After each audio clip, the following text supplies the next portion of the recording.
Good morning students, मैं doctor Gaurav Sharma, सहायक प्राध्यापक वाणिज्य, शासकीय चंदूलाल चंद्राकर कला एवं विज्ञान महाविद्यालय पाटन। मैं पुनः यूट्यूब के चैनल के माध्यम से आप सभी का हार्दिक स्वागत करता हूं। इसके पूर्व के वीडियो में मेरे द्वारा आपका जो विषय है कैश फ्लो स्टेटमेंट, उस कैश फ्लो स्टेटमेंट के संबंध में आपको बेसिक जानकारी दी गई थी कि कैश क्या होता है, कैश एक्विवेलेंट क्या होता है, कैश फ्लो क्या होता है, कैश इनफ्लो क्या होता है, कैश आउटफ्लो क्या होता है, लीगल रिक्वायरमेंट कंपनीज एक्ट के अंतर्गत क्या है कैश फ्लो के लिए, AS3 कैश फ्लो के लिए क्या कहता है। फिर हमने बात की थी कि किस तरह से जो अलग अलग डिफरेंट तरीके की एक्टिविटीज़ होती है, ऑपरेटिंग एक्टिविटीज़,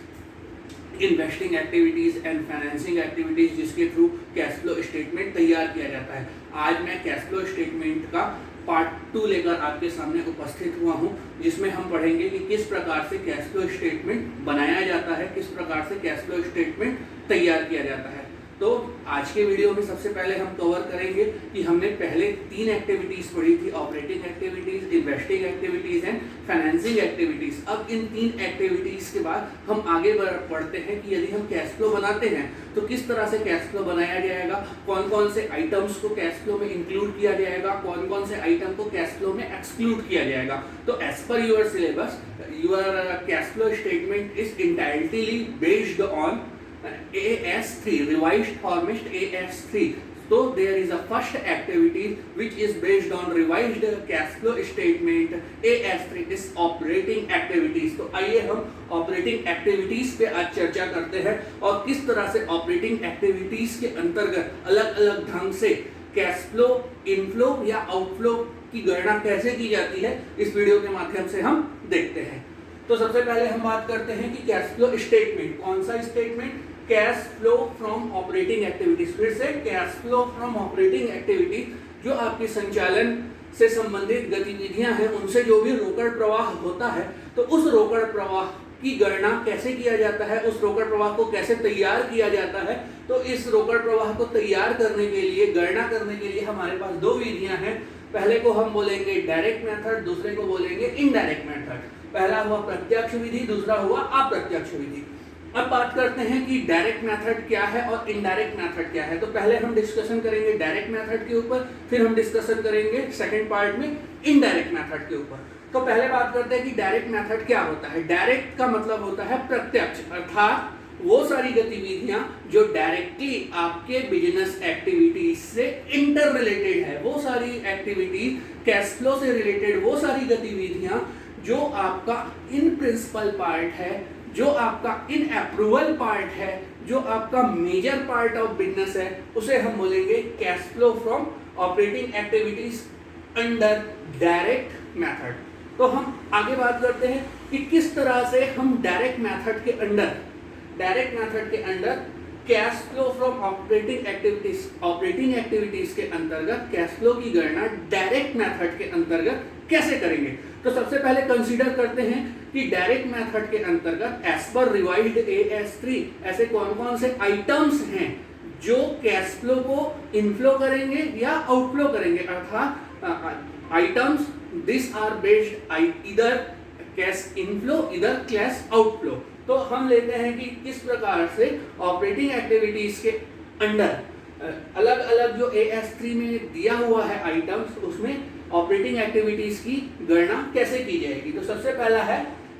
जो मेजर है वो है cash receipt from sale of goods और रेंडरिंग ऑफ सर्विसेज। एक इंटरप्राइजेस है, एक इंटरप्राइजेस का मेन जो इन प्रिंसिपल एक्टिविटीज होता है, अगर वो गुड्स पे डील करती है तो उसका मेन बिजनेस है गुड्स को सेल करना। तो गुड्स को सेल करने से उसको जो भी इनकम प्राप्त हुई, अगर वो जो इंटरप्राइजेस है वो गुड्स को सेल नहीं करती है, वो मान लो सर्विस रेंडर करती है। जैसे कि अगर मैं ये बोलूं कि कोई एक कंपनीज है, कोई कंपनीज अगर मान लो कोई different kinds of products, in case मान लो वो LCDs को सेल करती है, तो LCD इज गुड्स। अगर मैं इसको दूसरे फॉर्म में लूं कि कोई एक इंटरप्राइजेस है लाइक अ बैंक जो है वो सर्विस प्रोवाइडर्स है, तो पहले केस में जो इंटरप्राइजेस गुड्स से डील करता है तो उसको सेल्स से जो रेवेन्यू मिलती है, जो इंटरप्राइजेस सर्विस में डील करता है तो सर्विस से जो भी उसकी रेवेन्यू आती है। तो यहाँ पर वर्ड जो यूज हुआ है receipt, cash receipt from sale of goods और रेंडरिंग ऑफ सर्विसेज। तो रिसीट मतलब इनफ्लो, फिर सेकंड पार्ट में हम देखते हैं कि कभी कभी हमको ऐसी भी स्थिति आती है कि हमको हमारे इन बिजनेस से हमारा कमीशन, रॉयल्टी, फीस, ये सारी चीजें भी हमको रिसीट होती है, तो ये हमारे लिए इनफ्लो है जिसको हम सेकंड पार्ट में लेंगे। थर्ड पार्ट में हम लेते हैं, ये आप देख रहे हैं कि cash receipt, again cash receipt and cash payment for insurance, annuities, claim and other benefits. एक बिजनेस को अलग अलग चीजों के लिए इंश्योरेंस का प्रीमियम लेना पड़ता है। मरीन में अगर कोई डील करता है तो मरीन इंश्योरेंस लेना पड़ता है, फायर इंश्योरेंस लेना पड़ता है, अर्थक्विक हो गया तो अर्थक्विक के लिए हमको इंश्योरेंस लेना पड़ता है। तो इस तरीके से हमने जितने भी इंश्योरेंस के लिए जो भी प्रीमियम पेमेंट किया है, या हमारा जो प्रीमियम मैच्योर हो गया है, या हमारा गुड्स डिस्ट्रॉय हो गया है, तो गुड्स के डिस्ट्रॉयड हो जाने के केस में यदि हमको इंश्योरेंस कंपनी से कुछ भी रिसीट होती है तो हम इसको लेंगे। फिर आगे है कि जिस प्रकार से हमने गुड्स को सेल किया या सर्विस को रेंडर किया तो हमें क्या मिला, इनफ्लो हुआ कैश का। उसी प्रकार से हम अपने क्रेडिटर्स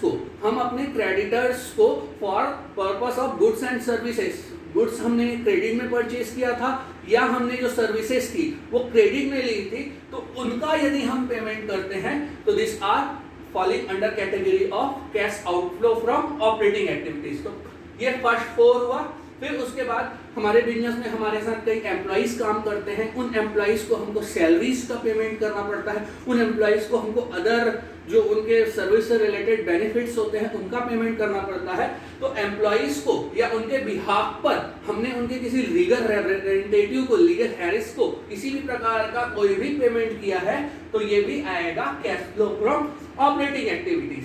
फिर आगे हम आते हैं कि हमको इनकम टैक्स का पेमेंट करना पड़ता है। उसी प्रकार से यदि हमने किसी समय ज़्यादा पेमेंट कर दिया है तो हम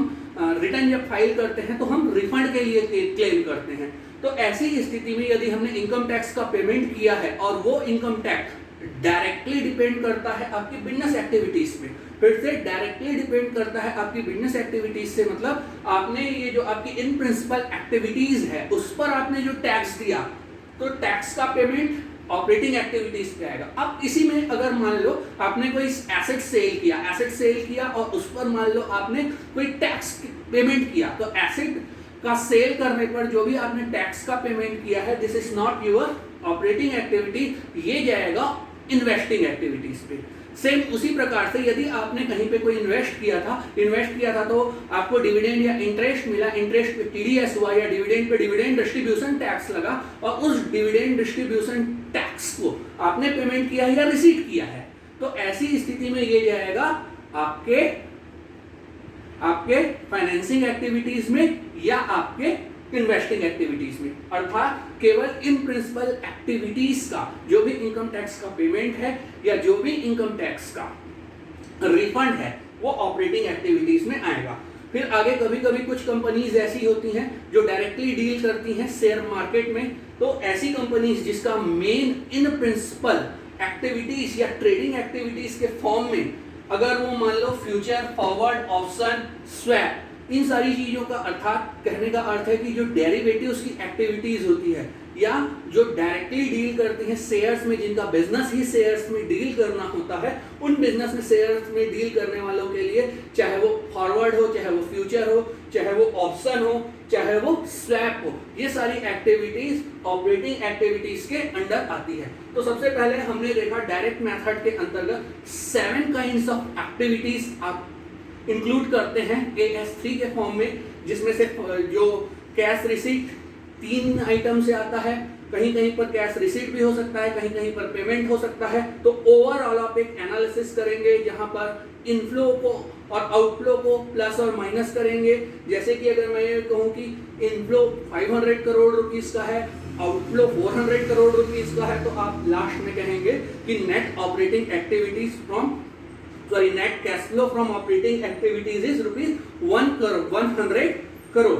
अगर मैं इसी को उल्टा कर दूं कि अगर आपका आउटफ्लो 600 करोड़ रुपीस का है, इनफ्लो 500 रुपीस का है, तो आप ये बोलेंगे कि हमारा नेट आउटफ्लो, इनफ्लो नहीं, net outflow from operating activities कितना है 100 करोड़, अर्थात ये माइनस को दिखाता है किससे, ऑपरेटिंग एक्टिविटीज से। अब अगर हम आपके